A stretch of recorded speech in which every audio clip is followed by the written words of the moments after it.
Real Madrid ফিফার কাছে complain করতে যাচ্ছে লা লিগার রেফারি ইস্যুতে।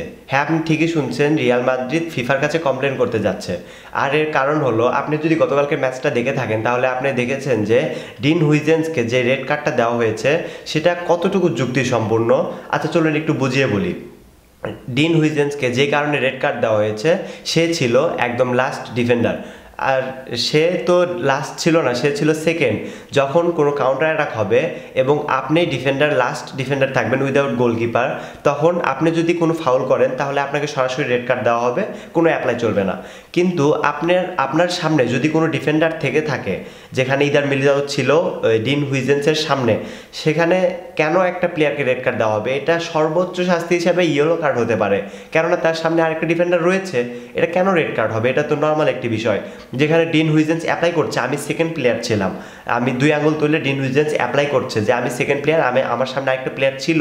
আর মজার বিষয় হলো, রেফারির এই সিদ্ধান্তের সাথে ডিনই না করার কারণে সাবি আলোনসো অর্থাৎ রিয়াল মাদ্রিদ কোচকে ইয়েলো কার্ড দেওয়া হয়েছে। এটা দেখে আমি আরও হাসতে হাসতে অবস্থা খারাপ হয়ে গেছিল আমার, যে রেড কার্ডটাই যেখানে অযথা, সেখানে আবার রিয়াল মাদ্রিদ কোচকে ইয়েলো কার্ড দেওয়া হয়েছে। আর ডিন হুইজেন্স এর রেড কার্ডের পাশাপাশি রিয়াল মাদ্রিদের আরেকটি গোল বাতিল করা হয়েছে আর্দা গুলারের, যেটা অফসাইডের কারণে বাতিল করা হয়েছিল। কিন্তু রিয়াল মাদ্রিদের মতে এই অফসাইডটি ছিল না, এটা অফসাইড ভুল ছিল। নতুন মৌসুমের শুরুতে আবার অভিযোগ, এই মৌসুমে ডিন হুইজেন্সের রেড কার্ড সহ আরও কিছু বিতর্কিত ঘটনা ঘটে গেছে, যেগুলো রিয়াল মাদ্রিদ দাবি করছে রেফারি এবং ভিআর এর কারণে হয়েছে। এখন রিয়াল মাদ্রিদের যা দাবি বা তারা যেটা চায়, রিয়াল মাদ্রিদ এখন চায় যে গত মৌসুম এবং এই মৌসুমে যত সকল বিতর্কিত ঘটনা ঘটে গেছে, যত সকল কন্ট্রোভার্চুয়াল বিষয় ঘটে গেছে, সকল বিষয় একত্রিত করবে এবং সেটা কমপ্লেন করবে ফিফার কাছে। রিয়াল দাবি করছে এমন অনেক ভুল সিদ্ধান্ত হচ্ছে যা খেলার ফলাফলকে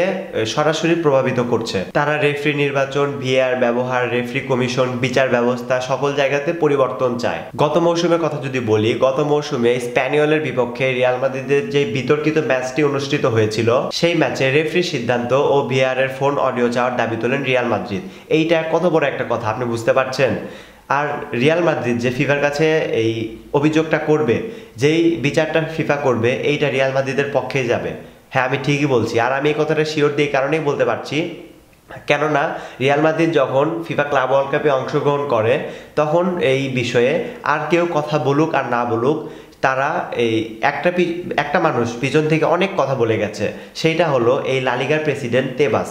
আর যখন রিয়াল মাদ্রিদের একটি ম্যাচ, লা লিগার ফার্স্ট রাউন্ডের ম্যাচ, একটু অক্টোবরের একটা শিডিউল তাদের ফাঁকা ছিল, সেখানে শিডিউলটা করার কথা যখন অ্যাপ্লাই করে যে আমাদের এই ম্যাচটা, আমাদের অনেক ছুটি অনেক কম হয়ে যাচ্ছে, আমাদের ভ্যাকেশন অনেক ছোট হয়ে যাচ্ছে, মাত্র 26 দিনের হয়েছে, এই ভ্যাকেশনটা একটু বড় করার জন্য লা লিগার রাউন্ড 1 যে ম্যাচটা রয়েছে, এইটা তারা অক্টোবরের তাদের একটা শিডিউল ফাঁকা রয়েছে, সেখানে তারা রিয়াল মাদ্রিদ লা লিগার কাছে আবেদন করে যে এই ম্যাচটা ওই সময় ফেলানোর জন্য।